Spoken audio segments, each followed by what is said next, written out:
अकोला जिल्ह्यातील 52 जिल्हा परिषद गटांचे आरक्षण निघाले असून लवकरच निवडणूक कार्यक्रम जाहीर होणार आहे. बाळापूर तालुक्यात जिल्हा परिषदेसाठी 7 गट असून यातील व्याळा हा जिल्हा परिषद गट सर्वसाधारण अर्थात ओपनसाठी आरक्षित झाल्याचे जाहीर झाले आहे.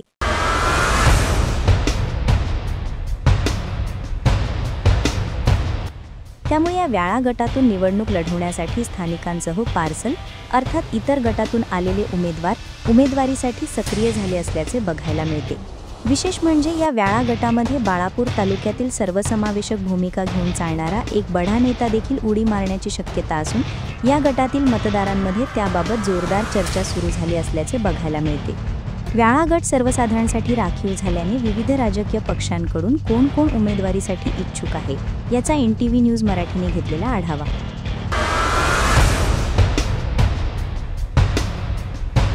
भाजपशी एकनिष्ठ असलेले आणि पक्षाचे 8 वर्ष तालुका अध्यक्षपद भूषवलेले तसेच रिधोरा येथील ग्रामपंचायतचे 5 वर्ष सरपंच राहिलेले विलास पोटे यांची व्याळा गटात भारतीय जनता पक्षाकडून उमेदवारी जवळपास निश्चित झाली आहे.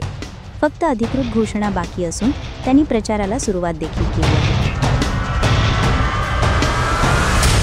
शिवसेना शिंदे गटाचे जिल्हा संघटक व्याळा येथील युवा नेते उत्तम डुकरे यांनी व्याळा गटासाठी शिवसेना शिंदे गट पक्षाकडे उमेदवारीची मागणी केली आहे.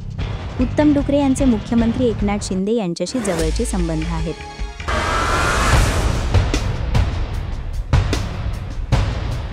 कान्हेरी येथील माजी जिल्हा परिषद सदस्य पंढरी हाडोळे यांचे सुपुत्र निलेश हाडोळे यांची शिवसेना उद्धव बाळासाहेब ठाकरे गटाकडून उमेदवारी निश्चित झाली असून आमदार नितीन देशमुख यांनी निलेश हाडोळे यांना निवडणुकीच्या कामाला लागण्याचे आदेश दिले आहेत. वंचित बहुजन आघाडीकडून व्याळा गटातून उमेदवारीसाठी अनेक उमेदवारांनी आपली इच्छा व्यक्त केल्याचे पाहावयास मिळत आहे. माजी जिल्हा परिषद सदस्य राम गव्हाणकर यांचा मूळ देगाव गट यंदा राखीव झाल्यामुळे त्यांनी व्याळा गटातून उमेदवारीची वंचित पक्षाकडे मागणी केली आहे.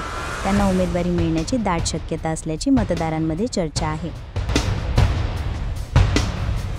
याशिवाय पारस येथील माजी जिल्हा परिषद सदस्य प्रगती दांदळे यांचा निमकरदा हा गट राखीव झाल्यामुळे त्यांचे पती गजानन दांदळे यांनी व्याळा गटासाठी वंचित पक्षाकडे उमेदवारीची मागणी केली आहे.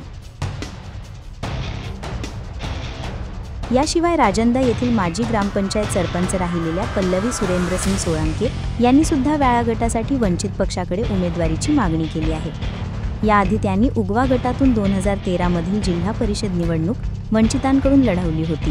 त्यांचे पती हे पक्षाचे निष्ठावान कार्यकर्ते आहेत. याशिवाय माणकी येथील माजी सरपंच, कृषी उत्पन्न बाजार समितीचे माजी संचालक आणि सहकार क्षेत्रात अलौकिक नाव व संबंध असणारे गौतम सिरसाट यांनी सुद्धा वंचित पक्षाकडे उमेदवारीची मागणी केल्याचे दिसून येत आहे.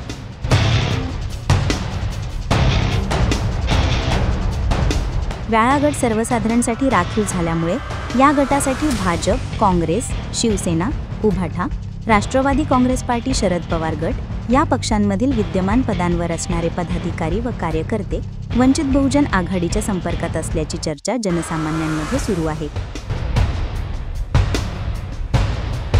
एकंदरीत आरक्षण जाहीर होताच बाळापूर तालुक्यातील व्याळा या गटामध्ये विविध पक्षांकडून नेते व कार्यकर्ते सक्रिय झाले असून बाळापूर तालुक्यातील सर्वसमावेशक चालणारा कोण बडा नेता यंदाच्या निवडणुकीत उडी मारू शकतो आणि कोणकोणत्या पक्षावर उमेदवार म्हणून येतो याकडे व्याळा गटामधील मतदारांचे लक्ष लागले आहे.